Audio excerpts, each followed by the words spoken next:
what is a motivational speaker?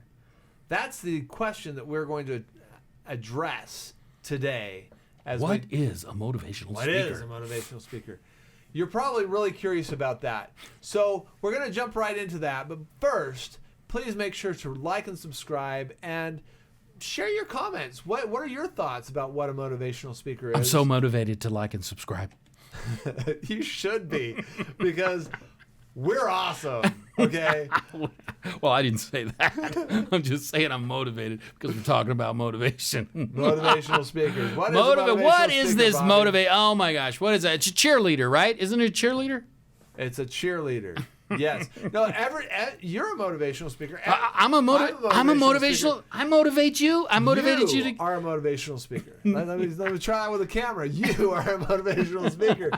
Everyone listening to this this video. Are you motivated? Are you motivated? Is a motivational speaker. At some point in their life, at any point, any part of the day, you could be or have been or are a motivational speaker. Okay, what are you talking about? How are we all motivational speakers? Let's Whoa. Wow. Wow. Some lighting malfunctions here. So ultimately, anytime that you are trying to convince someone, I was going to use the word convince someone to do something that they otherwise... But I motivated you to say persuade. And yet I went back to convince anyway. Oh, man!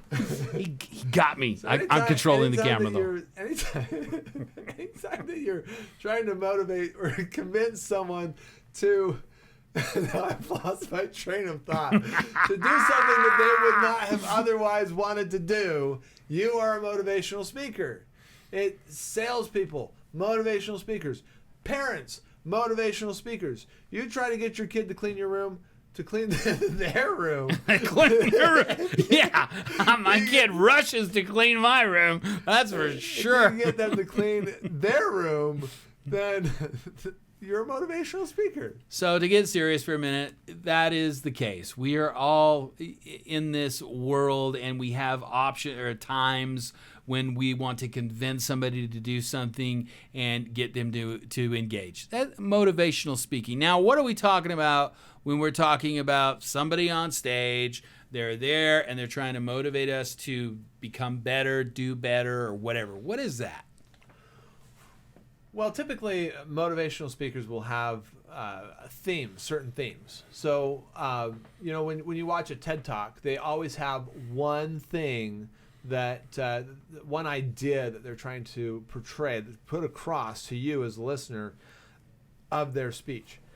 And most motivational speakers, the ones that actually are tagged as a motivational speaker, they typically, their themes fall under certain categories. So there's always like goal making, improve your life, make better friends, make lots of money.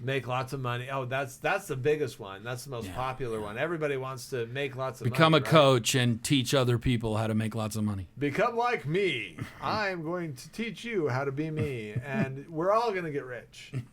It's the best. It's the best of the best of the best of all speaking world. But it truly is. Even the great, we're making fun a little bit, but the great motivational speakers, they do have a theme. There is this rounded theme. I know Zig Ziglar, he was about sales. He spoke about sales, how to become a great salesperson.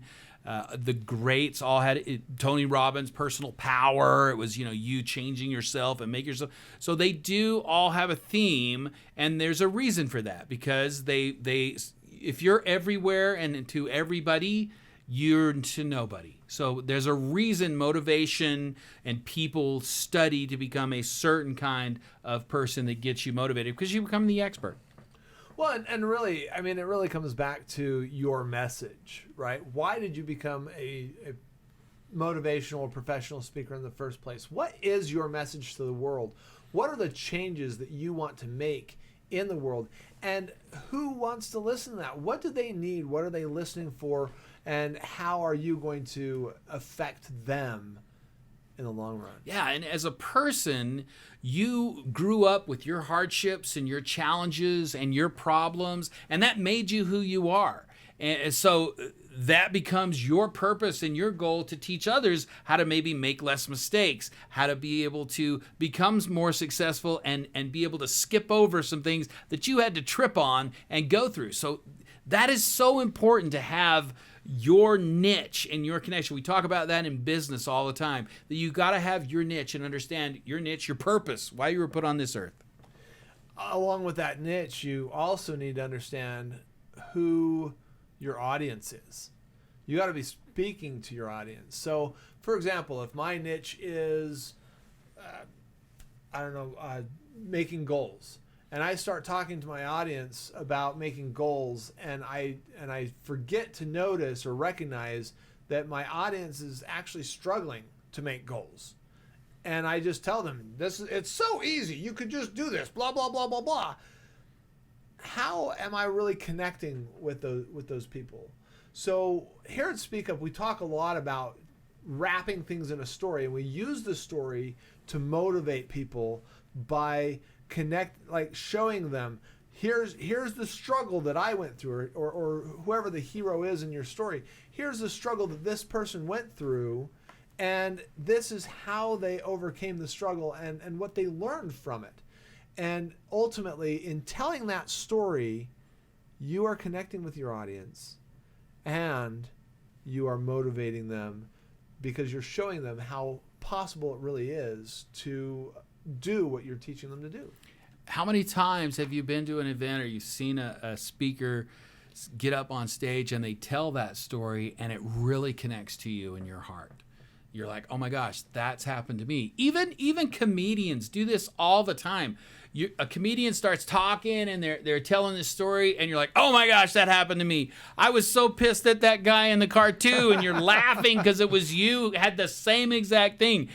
The story is what brings us in and connects us with the audience, and it is such a powerful tool, and the great motivational speakers understand that, and they use that to connect to their audience better than anybody else. Guys, we talk about stories so much in SpeakUp because of how powerful it is. And if you want to have a connection, you're not going to connect with everybody. Not everybody's going to have the same vision of that story and connect that way. But the people that are important are the ones that you connect to because you guys have this connection. So that's important. Yeah, I mean, even Tony Robbins. I mean, he shares his story about being broke and on the couch and not having anything, right? And he had to go figure this out and go motivate people. And he doesn't even have his own place to live. His favorite story, though, is not even about him. His favorite story is about Rocky, Sylvester Stallone, Rocky Balboa, Sylvester Stallone, and his movie Rocky, and how before he actually made that a hit, before he got his big break with that movie. By the way, for those of you that don't know, he actually wrote the first Rocky movie. And he pitched it, and nobody thought it would work, and everybody thought it was stupid, and he didn't give up.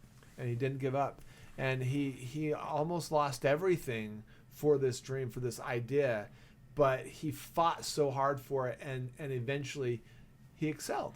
He got what he was fighting for. How many people can connect with that and identify with that? So many of us have been, and some of us know we didn't go the rest of the way, and we did lose out. But the cool thing is, we see that it can happen, and stories are that powerful, and that's what really motivates us. And if you would like to learn more about telling stories, like and subscribe so that we can make more videos and share more of what we know so that you can become a great motivational speaker.